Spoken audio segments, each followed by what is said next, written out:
The moment I see letters waiting for me on the doorstep when I return from work, I can't contain my excitement.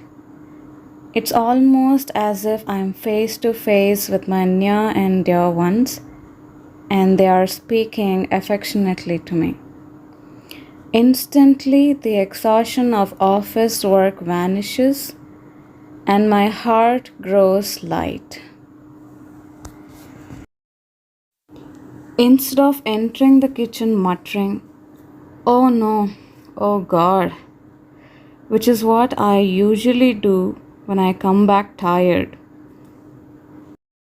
I feel like singing a song, humming a tune, making a nice cup of coffee, and savoring each sip.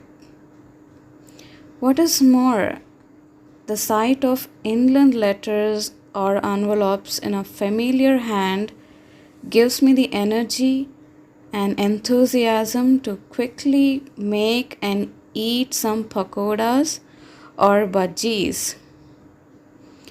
Even though I am lazy about writing letters, I love to receive one from some place or the other every day. This is an unexpected letter. If my Akaya, who doesn't normally write, went out of her way to write a letter, there has to be a reason. As I open the letter, I am little apprehensive. I hope it is not some bad news. Actually, when things are fine, no one bothers to write. Amalu, you must be very surprised to receive my letter. You would be even more surprised if I were to tell you that your Bhavagaru and I are coming to your place. We have been planning for quite a while to visit Kasi and Haridwar. We have now found the time. I hope you won't find our visit inconvenient. Oh, Akka, why are you an inconvenience for me? Never. My dear, it seems Akkaya and Bhavagaru are coming over. Is that true? When? Where is it? Give me the letter. I went into the kitchen to get the coffee and other things ready. Akaya and Bhavagaru were coming to the city and our home for the first time since our marriage. I had been looking forward to their visit all these years. They had never left their little village to go anywhere.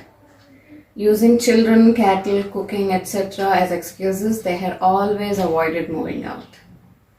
Under such circumstances, imagine their coming to our house and to this big city. Akaya is not as educated as me. By not educated, I mean Nanagaru did not let her study after class 5.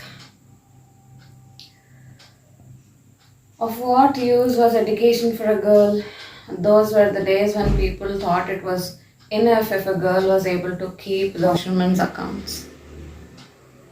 A decade later, when I was born, there wasn't much debate as to whether a girl should have education or not. I was lucky that my father changed with the times. He didn't even hesitate to send me to college. No girl who is well educated can be satisfied with staying at home, being a housewife, and looking after the household after marriage. She would want to put her education to good use and achieve something in life. I too was driven by the same desire. Even though my husband had a good job, I took up one as well. Oh, dear Akaya. Because Akaya was not educated, she was married to a man from the village. Though my Bhavagaru was educated, his ideals made him choose agriculture for his profession and he settled down in the village to cultivate his land. Akaya grew accustomed to the village life. Akaya, Amalu, how are you? fine. Where's Bavagaru? He is coming behind. Okay, get in. Wait. This is the letter written by Akaya to Amalu. Amalu was very happy that her Akaya is coming to visit her for the first time. Imagine yourself as Akaya and write a reply to her letter. Akaya, Amalu, how are you? fine. Where's Bavagaru? He is coming behind. Okay, get in. Wait. What would happen now? Wait for the second episode coming soon. Like, share, subscribe, and hit bell icon for notifications of Classroom TV.